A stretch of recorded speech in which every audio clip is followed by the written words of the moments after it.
Everyone, welcome back. अभी तक हमने प्यूरिफिकेशन की ऑलमोस्ट सारी टेक्निक्स कवर कर ली हैं। आयन एक्सचेंज, जहाँ चार्ज के बेसिस पर सेपरेशन होता है। जेल फिल्ट्रेशन, जहाँ साइज़ के बेसिस पर सेपरेशन होता है। एफिनिटी क्रोमेटोग्राफी, जहाँ स्पेसिफिक बाइंडिंग के बेसिस पर सेपरेशन होता है। एसडीएस पेज, जहाँ मॉलिक्यूलर बेसिस के सेपरेशन होता है।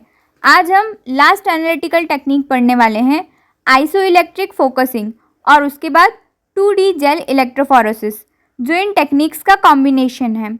सबसे पहले है आइसोइलेक्ट्रिक फोकसिंग। इसका नाम ही इसका प्रिंसिपल बता देता है।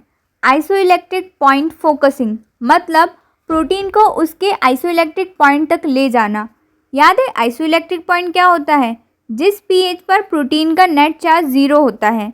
इसी कॉन्सेप्ट पर पूरी टेक्निक बेस्ड है। अब इमेजिन करो एक जेल है, लेकिन इस बार नॉर्मल जेल नहीं है। इस जेल में एक पीएच ग्रेडियंट बना हुआ है। एक साइड पर pH 3 और दूसरी साइड पर pH 10। बीच में ग्रेजुअली pH इंक्रीज हो रही है। अब प्रोटीन मिक्सचर इस जेल में डाल दिया और करंट ऑन कर दिया। अब हर प्रोटीन मूव करना स्टार्ट करेगी।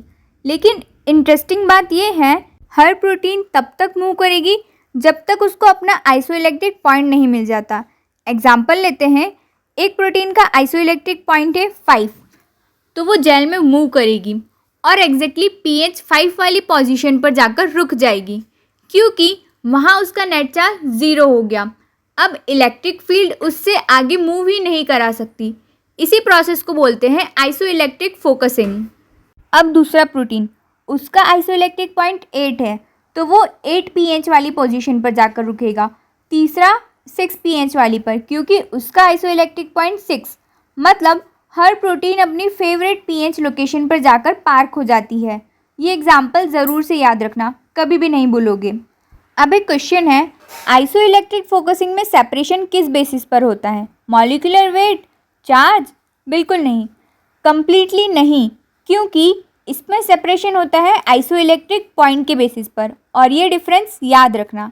अब आते हैं 2D जेल इलेक्ट्रोफोरेसिस पर। नाम से ही समझ आ रहा है, 2 डायमेंशन 2 टेक्निक्स। पहली डायमेंशन में क्या होता है? पहली डायमेंशन में isoelectric focusing, proteins isoelectric point के बेसिस पर सेपरेट हो जाती है। अब उसी जेल स्ट्रिप को उठाया जाता है, 90 डिग्री रोटेट किया जाता है और एसडीएस पेज की जेल के ऊपर रख दिया जाता है। अब सेकेंड रन स्टार्ट होता है। अब क्या होगा? अब प्रोटीन्स मॉलिक्यूलर वेट के बेसिस पर सेपरेट होगी, यानी पहले सेपरेशन आइसोइलेक्ट्रिक पॉइंट के बेसिस पर, फिर सेपरेशन साइज़ के बेसिस पर। इसी को बोलते हैं 2D जेल इलेक्ट्रोफोरेसिस। इसका एडवांटेज क्या है? सपोज़ 2 प्रोटीन्स का मॉलिक्यूलर वेट सेम है, तो एसडीएस पेज उन्हें सेपरेट नहीं कर पाएगी। लेकिन अगर दोनों का आइसोइलेक्ट्रिक पॉइंट अलग है, तो आइसोइलेक्ट्रिक फोकसिंग उन्हें पहले ही अलग कर देगी। इसी वजह से 2D जेल इलेक्ट्रोफोरेसिस की रिजोल्यूशन बहुत हाई होती है। एक ही जेल पर हज़ारों प्रोटीन्स अलग अलग स्पॉट्स के फॉर्म में दिखाई देते हैं। इसीलिए प्रोटियोमिक्स में इसका बहुत यूज़ होता है। एक सिंपल सी मेमोरी ट्रिक है, फर्स्ट डायमेंशन में आइसोइलेक्ट्रिक पॉइंट और सेकंड डायमेंशन में साइज़।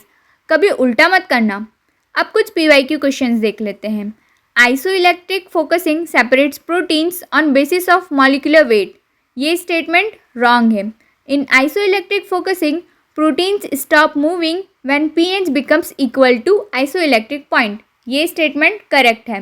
अब एक और क्वेश्चन है, अगर 2 प्रोटीन्स का मॉलिक्यूलर वेट सेम है लेकिन आइसोइलेक्ट्रिक पॉइंट डिफरेंट है, तो कौन सी टेक्निक बेटर होगी? इसका आंसर आप कमेंट्स में कीजिए। आज की वीडियो में सिर्फ इतना ही, बाकी हम अगली वीडियो में देखेंगे। तब तक के लिए stay tuned. Thank you so much for watching.